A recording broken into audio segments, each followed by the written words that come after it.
Bonjour mes amis, soyez bienvenus à cette émission France en direct. Est-ce que la prospérité, c'est un don de Dieu? Est-ce que nous devons demander au Créateur la prospérité? Nous savons qu'il y a beaucoup de personnes qui religieusement pensent que nous ne devons pas demander de grandes choses financières à Dieu et que Dieu aime le pauvre. Je vais vous dire une chose, Dieu aime le pauvre et le riche. Pour Dieu n'est pas si la personne est pauvre, si elle est riche, c'est le cœur de la personne qui compte. Il a des riches que Dieu aime, qui utilisent bien son argent. Il a des pauvres qui, s'ils sont pauvres, ils ont la haine contre les autres, la révolte, ils vivent dans le péché. Alors, n'est pas la richesse ou la pauvreté qui est l'importante pour Dieu. Si une personne, elle est pauvre et elle pense « je suis né pour être comme ça », elle sera toujours pauvre et Dieu ne peut rien faire. Mais quand elle dit « non, je crois que Dieu existe, je crois que le Dieu de la Bible peut changer ma vie » et elle pratique cette foi, la situation peut changer comme au centre d'accueil. Au centre d'accueil, beaucoup de personnes arrivent avec beaucoup de problèmes financiers, la vie professionnelle détruite, mais à travers les chaînes de prière, à travers la pratique de la foi intelligente et principalement tous les lundis, que c'est le jour de la conquête financière, quand elle pratique, la situation change. Regardez. Bon, quand je suis venu en France, j'avais travaillé un peu dans les hôpitaux, dans les hôpitaux de la banlieue, Saint-Denis, Argenteuil, Villeneuve-Saint-Georges. Je suis allé même dans le sud de la France. Et puis, à partir de là, il y a une situation qui a fait que la situation est bloquée. Je vais changer d'hôpital. Et puis, là où j'envoie mes CV, personne ne veut plus me prendre. J'ai fait 2 ans à la maison à la recherche du travail. Un médecin. Tant que gynécologue, tout le monde dit, mais ça, c'est du jamais vu. J'ai fait des jeûnes d'Esther, là, j'ai fait ça plus de 100 fois. Je priais, je faisais des mains. Comme j'étais à la maison, j'ai prié, j'ai jeûné ma femme, on a prié avec des pasteurs par-ci, par-là. J'étais vraiment désespéré. Et puis, finalement, c'est Dieu a voulu que je vienne au centre d'accueil parce que j'ai commencé par suivre l'étude de témoignage à la télé. Comme je ne travaille pas, quand je me lève le matin, la première des choses à faire, c'est d'aller capter les témoignages. Un jour, j'étais à la télé, je pense que c'est un monsieur malgache qui a eu son brevet de pilotage, grande ligne. Et puis, il a témoigné et puis, j'ai dit, ah, ça, voilà ce qui m'intéresse. Donc, tout de suite, le lendemain matin, je suis venu ici. J'ai dit, bon, voilà la situation que je vis et que je suis venu vous voir parce que je suis les témoignages à la télé. Dites-moi ce que je vais faire. Donc, il m'a dit, bon, vous allez faire des chaînes de prière. Mais moi, je savais que j'étais venu avec foi. J'ai commencé, je venais pour les chaînes de prière. Je me dis, mais ça doit marcher. Ça ne marche pas, c'est la campagne d'Isaac qui va marcher. Et le pasteur m'a dit, mais quand vous avez commencé par arriver ici, est-ce que vous avez déjà envoyé des CV? J'ai dit, mais j'ai déjà envoyé partout. Il dit, mais il faut recommencer encore. Alors j'ai réfléchi, j'ai dit, mais j'ai déjà écrit. Maintenant, je vais encore envoyer des CV dans 16 hôpitaux là. Qu'est-ce qu'ils vont me dire? Moi, mais le gars, il est fou, bien quoi. Mais quand nous, à la recherche, quand on travaille, quand on envoie des CV, quand on vous répond, c'est une réponse négative. Si on doit vous appeler par téléphone. Alors moi, j'ai un petit portable, voilà mon portable. Je suis venu ici, je dis, mon portable là doit sonner. Donc, ils ont moins le portable. Chaque fois quand je viens, je donne le portable. Je dis, le portable là doit sonner. Et un lundi, j'avais déjà envoyé un CV. On m'avait appelé à Mayotte. J'ai envoyé le dossier. Au dernier moment, ils ont encore refusé. Ils cherchaient un médecin à Gisors, là où je suis présentement. J'ai envoyé le CV. Au dernier moment, il dit non, il ne veut plus. Je dis, oh. Donc, j'ai commencé à dire, mon portable doit sonner. Mon portable doit sonner. Je suis venu ici un lundi. Ils ont moins le portable. Avec foi, je dis, mon portable doit sonner. Je suis sorti avant d'aller à Gare du Nord, mon portable sonne. Il dit, c'est M. Loguet? Je dis, oui, c'est M. Loguet. Vous êtes toujours à la recherche d'un poste? Je dis, oui. Il dit, merci, vous pouvez venir le samedi rencontrer le chef de service. C'était un lundi, pour moi, le samedi, là, c'est trop loin pour moi. J'ai dit, mais il ne faut pas qu'il change encore de décision. J'ai redoublé d'efforts. J'ai dit, bon, même si ça doit changer de décision, que Dieu va me donner encore un meilleur poste. Donc, le samedi, je suis allé voir le chef de service. Il m'a dit, qu'est-ce que vous savez faire? J'ai dit, moi, je fais tout. Je suis, mais vous opérez? J'ai dit, mais j'opère tout ce que vous voulez. Moi, je sais faire. Il dit, bon, vous allez venir le lundi, on va vous tester, et vous allez faire 1 mois d'essai, et après, on va voir si on va renouveler le contrat ou pas. Heureusement pour moi et malheureusement pour eux, quand je suis venu le jour là, il y avait plein de femmes qui accouchaient. Et c'était la garde du chef de service. Il m'a dit, mais vous êtes tout supervisé. Elle a croisé, elle me regardait. Je sortais les enfants par-ci, par-là, je sortais pas. Ok. Comment va la situation maintenant? Ah non, maintenant, aujourd'hui, si on ne me voit pas dans ce service-là, personne ne respire. J'ai pris 2 jours de congé. Hier, le jeudi et le vendredi. Mon portable n'arrête pas de sonner à la maison. Amen. Qu'est-ce que représente pour vous le centre d'accueil? Alors, le centre d'accueil, quand vous cherchez que vous venez, si vous avez la foi, les portes doivent s'ouvrir, il n'y a rien à faire. 6 mois d'église, que Dieu vous bénisse. Mon plus gros problème, c'était au niveau de mon comportement, en fait. C'est que j'étais une personne qui négligeait les choses. En fait, j'avais beaucoup d'ambition dans ma vie, beaucoup de rêves, mais comme j'étais négligent, eh ben, je faisais rien en fait, pour qu'ils se réalisent. Donc j'avais toujours beaucoup d'ambition, je savais ce que je voulais faire plus tard, mais pour les faire, en fait, j'étais nonchalant. Je faisais rien, en fait. Je faisais rien, que ce soit au niveau des cours, au niveau même de ma vie professionnelle, rien du tout. Je commençais à donner le double de ma dîme. C'est que je donnais le double de ma dîme, et face à certaines situations, eh ben, ça m'a mis en fait la révolte. Quand j'ai eu la réponse en fait de la Sorbonne qui m'avait dit en fait qu'ils m'avaient accepté, mais à cause de ma négligence ils m'ont refusé, et ben là ça m'a mis une révolte, et je me suis dit non, je peux pas laisser passer ça, je pouvais pas. Et à partir de là j'ai pris une attitude, c'est que je suis allé directement à la Sorbonne et je suis allé voir la dame. Je lui ai expliqué mon problème et je lui ai dit qu'ils m'avaient accepté, mais comme j'ai pas validé, et ben ils m'ont refusé. Et donc là, quand je suis allé là-bas, la dame, elle m'a écouté et elle m'a dit, écoute, des garçons comme toi, il y en a plusieurs, donc j'ai pas ton temps. Fallait valider, t'as pas validé, maintenant, t'es plus à la Sorbonne. Et c'est après, 2 semaines après, qu'ils m'ont donné en fait la réponse et qu'ils m'ont accepté à la Sorbonne. J'ai aussi eu un travail en fait qui était juste à côté de la fac. Et les horaires, ils coïncidaient bien. Ce qui a fait la différence, c'est qu'il y a aussi, puisque j'avais demandé aussi par rapport aux études, d'avoir aussi mon appartement en fait. Et ça aussi, j'ai réussi à l'avoir, donc je l'ai eu. Et l'appartement, il est vraiment, c'est ce que je voulais, parce que l'endroit en fait, il est magnifique. C'est un endroit qui est calme. À côté, il y a un centre commercial, il y a un cinéma. Donc vraiment, c'est vraiment ce que j'attendais. C'est calme, c'est posé, et je peux mieux m'organiser en fait. Il y a eu toute une évolution entre celui, en fait, le Jadot qui était chez ses parents, qui leur demandait de l'argent, et aujourd'hui le Jadot qui vit tout seul et qui donne un peu d'argent à ses parents. De la même manière que la vie de ces personnes a changé, votre vie peut changer. Oui, votre vie peut changer. Tout est possible. Mes amis, vous n'êtes pas dirigés par le destin, comme beaucoup de personnes pensent, que c'est le destin. Est-ce que Dieu aime voir ses enfants dans la misère, endettés, tristes, abattus? Dieu aime ça? Si nous disons qu'il est Père, comment il peut aimer une chose comme ça? Comment il peut regarder ses enfants dans une situation comme ça? Qu'est-ce que Dieu attend d'une personne qui est dans cette situation? Il attend que la personne prenne une décision, qu'elle pratique la foi intelligente. Et c'est pour cela qu'au centre d'accueil, beaucoup de personnes trouvent la solution. Pourquoi? Parce qu'elles pratiquent une foi intelligente. Et je vous dis une chose, la campagne d'Israël, que beaucoup de personnes parlent, c'est le moment le plus haut de la foi. Et la campagne d'Israël a béni déjà beaucoup de personnes. Regardez. C'est à travers ma mère en fait, que je suis arrivé au centre d'accueil. Elle a connu par le biais d'un ami, parce qu'elle était dans les problèmes de la maladie. Et elle a commencé à venir, à se donner à Dieu, et puis nous a emmenés, moi et mes frères. Ces problèmes, ça a détruit ma famille, parce que mes parents se sont séparés. Du coup, après, je vivais juste avec ma mère et mon frère. Elle travaillait seule et elle rentrait très tard. Donc c'était dur à la maison, je devais m'occuper de mon petit frère. Je devais m'occuper de lui pour ramener à l'école, pour faire ses devoirs. Je faisais à manger à la maison.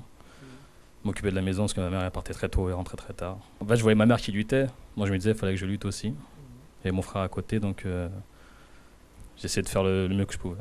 En centre d'accueil, j'ai lutté avec la parole, justement avec la Sainte Seine, qui renouvelle et fortifie chaque jour. La dose la plus forte. C'était à travers les propos aussi de prière qu'on avait, avec les pasteurs, aussi à l'aide du groupe jeune aussi. Parce qu'à cette époque-là, j'avais commencé dans le groupe jeune aussi.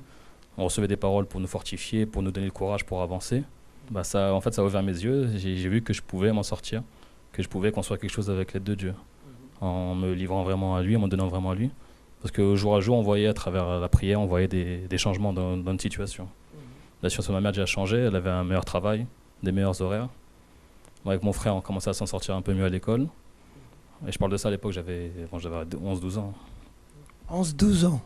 Donc tu es devenu responsable à un très jeune âge. Voilà, il fallait assumer. Donc au jour à jour, voilà, on avait plus de force. On était dans une petite maison, on habitait juste en face de la gare, il y avait le bruit le matin au soir des trains qui passaient. Mais déjà ouvert les portes pour qu'on rentre dans une maison un peu plus grande. On avait chacun une chambre et voilà, la situation commençait à s'améliorer. Et on commençait à se rapprocher de Dieu aussi. Donc là, ta vision s'est ouverte. Exactement, voilà. Je voyais aussi à cette époque-là, parce que j'ai des grands frères aussi, mais ils vivaient de leur côté. Il y en a un qui fait, parce qu'aujourd'hui, mais ça va changer, mais il fait des allers-retours en prison. Et j'avais des cousins pareils, parce qu'ils tombaient dans la drogue justement, dans la bagarre, des choses comme ça. Et ça, en fait, en entendant la parole à l'église, je me disais, je ne pouvais pas rentrer dans ça non plus, je ne pouvais pas rentrer dans ce monde-là. Et donc on a lutté jour après jour pour s'en sortir. Maintenant, ça a complètement changé. Voilà, j'ai pris de l'âge et aujourd'hui, je peux dire que voilà, Dieu m'a béni. C'est à travers les propos, à travers la gym et à travers la campagne d'Israël aussi. Là aujourd'hui, maintenant, cette année, la dernière campagne, c'est des moyens que je lui ai donnés, c'est pour la dernière campagne. J'avais un projet en tête depuis 1 an, c'était d'ouvrir mon entreprise dans le monde de l'auto-école. Une entreprise d'auto-école. Une auto-école. Mais j'étais employé en fait, je travaillais sur Paris pour un employeur, mais pareil, j'avais des gros horaires, ça me prenait beaucoup de temps, parce que c'était une plage horaire qui allait de 8h à 20h, et ça ne me laissait pas le temps de faire d'autres choses à côté. Donc j'avais dans mon cœur de mener à bien, de faire ma propre structure. Et j'avais commencé les démarches, mais je tombais toujours sur des réponses négatives. Malgré que j'étais fidèle à la gym, que je priais, mais j'avais toujours des réponses négatives. Même la dernière réponse que j'ai reçue, c'est que ton dossier il est nickel, il est parfait. Tu as un travail CDI, tu as un bon salaire, mais ça passe pas. Il m'a dit, même, je sais pas, le commercial m'a dit, c'est pas passé pour des réseaux obscurs. Après, moi, j'ai pas. Donc là, ça a créé une révolte en moi, j'ai pas accepté. Et comme je disais, par rapport à ma fidélité à la gym, Dieu a permis quand même que je commence mon activité en passant par la location, par exemple, pour le véhicule. Mais ça me revenait très cher chaque mois. Et moi, j'avais à cœur d'avoir mon propre véhicule et de développer mon activité. Donc j'ai fait les démarches pour avoir un financement auprès des banques, auprès des concessionnaires, auprès même des associations qui peuvent aider les jeunes créateurs d'entreprises. Et ça, c'était en mois de septembre, octobre. Après, arrivait la campagne de Gédéon. Et j'ai dit, ça c'est mon opportunité pour montrer ma persévérance, montrer ma détermination. Et je suis rentré dans la campagne d'Israël en disant que voilà, la réponse que je vais avoir, c'est le financement et le développement de mon activité. Donc je me suis lancé dedans à fond. J'avais commencé à avoir une recette comme j'avais commencé à travailler en septembre. Donc en décembre, j'avais déjà une recette, un capital de côté. Et je me dis, c'est ça que je vais sacrifier. Ce capital, je devais le garder pour payer chaque mois la traite pour le véhicule que je louais. Mais j'ai dit non, je vais tout donner à Dieu. Et je sais qu'il va répondre, qu'il va ouvrir les portes. Et une semaine avant la fin de la campagne, j'avais un rendez-vous à la banque. J'ai été un peu mal reçu, ce qui m'ont fait patienter pendant longtemps à côté. Mais j'étais là en train de prier, je me suis dit aujourd'hui, je vais sortir de là avec la réponse. J'ai été dans le bureau, j'ai donné mes documents à la conseillère, elle a fait le dossier. Elle est partie faire des photocopies. Pendant qu'elle est partie, j'ai pris mon enveloppe, j'ai posé sur le bureau, j'ai déterminé. Aujourd'hui, c'est la réponse. Malgré ça, elle m'a dit ça passe pas. Elle m'a dit ça passe pas. Moi, j'ai souri. Dans ma tête, je me suis dit ça va passer. Ensuite, elle m'a dit bon, on se revoit la semaine prochaine. J'ai dit ok, je suis parti, tout en priant, en déterminant que ça allait passer. Je rentre dans ma voiture, je fais un pâté de maison, elle m'appelle, elle me dit oh, monsieur, en fait, c'est bon, c'est passé. C'est passé. Et là, j'ai dit voilà, grâce à Dieu, je savais que ça allait se passer. Je ne pouvais pas avoir la défaite par rapport à ça. Comment était votre vie avant? Avant, je vivais selon la direction d'une religion. J'avais la vie détruite, je sortais d'une séparation, d'un divorce. J'avais des problèmes financiers. Je vivais avec de grands découverts. Et j'avais des dettes, une dette que je n'arrivais pas à effacer parce qu'elle résultait de mon ex-mariage. Je croyais en Dieu, je croyais en la parole de Dieu, je la connaissais, mais elle ne se réalisait pas dans ma vie. Ma vie n'avait pas de sens. Il n'y avait rien qui était concret. Tout était dans les Écritures, tout était écrit, mais rien ne devenait réel dans ma vie. C'est une amie qui m'a parlé du centre d'accueil, puisqu'elle a connu ici en métropole. Et après, le centre d'accueil a ouvert en Guadeloupe. Et elle m'a dit, tiens, j'ai connu cette église en France, donc vas-y, tu verras, c'est bien. J'ai commencé à faire des propos, à trouver la direction de Dieu, parce que en fait, moi, je cherchais Dieu. Et dans l'église où j'étais avant, je suis restée 14 ans, je cherchais Dieu, je cherchais à connaître Dieu, mais je ne trouvais pas. Je me disais, mais je ne comprends pas. Ce qui est marqué dans la Bible, c'est parce que je vois, il y a beaucoup de choses qui manquent et je ne trouvais pas. Avant, je vais dire aussi, avant, je n'avais pas de place pour habiter parce que j'étais hébergée. Puisque quand j'ai quitté, après ma séparation, je n'avais pas de maison. Donc, j'ai été hébergée par mes frères. Et donc, du coup, aujourd'hui, j'ai habité dans un appartement ici que Dieu m'a donné après un sacrifice. Mon propre frère qui m'avait hébergée s'est levé contre moi après le sacrifice. Donc, j'ai dû... rester à l'hôtel pendant un moment, j'ai dû chercher, mais rester toujours dans la foi. Quel type c'est un appartement normal? J'étais dans un appartement, c'était privé, après c'est devenu HLM. C'était un F5, c'était bien. Maintenant, j'habite dans un pavillon avec tout le monde à sa chambre, c'est grand, 120 mètres carrés, avec le jardin, dans une zone pavillonnaire, une zone recherchée. Oui, dans un domaine en fait, c'est le domaine où il y a le golf à côté et tout. Bon, avant, j'étais déçue aussi par mon travail parce que je travaillais beaucoup et je ne voyais pas le fruit. Donc maintenant, Dieu m'a donné une direction à travers justement un propos que j'avais fait et toutes les chaînes de prière et les sacrifices. J'avais fait le propos du filet en 2009 et c'est là où Dieu a commencé à ouvrir mes yeux, me montrer quelle voie qui allait me prospérer.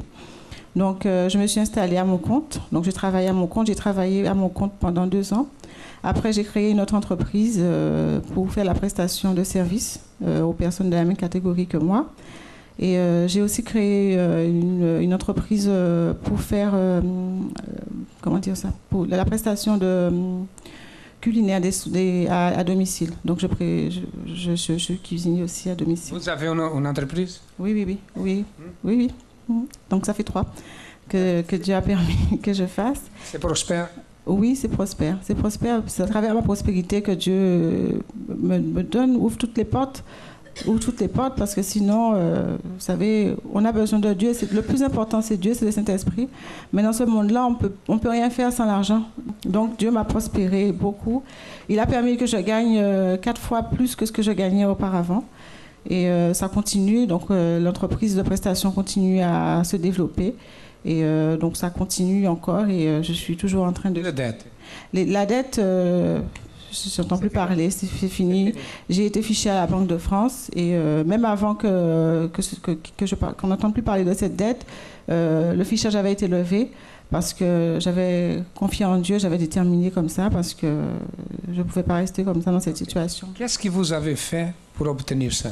Mais j'ai sacrifié beaucoup. J'ai écouté la voix de Dieu qui sort de l'autel. J'ai écouté à travers les propos tout ce que les pasteurs demandaient de faire, de sacrifier. Je me suis sacrifiée. La campagne d'Israël? Oui, j'ai fait la campagne d'Israël. J'ai fait toutes les campagnes d'Israël depuis que je suis arrivée. J'ai pas hésité. J'ai donné tout ce que j'avais, le peu que j'avais au départ quand je suis arrivée, puisque j'étais endettée. Après, quand j'ai commencé à gagner plus, j'ai sacrifié tout ce que j'avais. J'ai sacrifié tout mon chiffre d'affaires.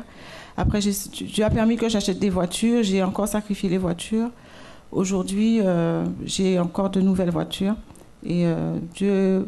Vous avez une nouvelle voiture? Non, j'ai acheté 2 voitures cette année. J'en avais déjà une. 3 voitures? Donc, ça fait 3 voitures. Et toutes sont toutes en état neuf. Amen. Merci. Bonne nouvelle, ma fille, cette semaine... a été sélectionnée parmi les meilleurs élèves de sa classe et de l'école. On va les préparer pour entrer dans de meilleurs lycées. Donc, elle a été choisie parce qu'elle m'a dit que maman, les autres sont plus meilleurs que moi, mais elle aussi, elle fait partie. Amen. Vous voyez? Celui qui croit en Dieu doit faire la différence. Allez-y.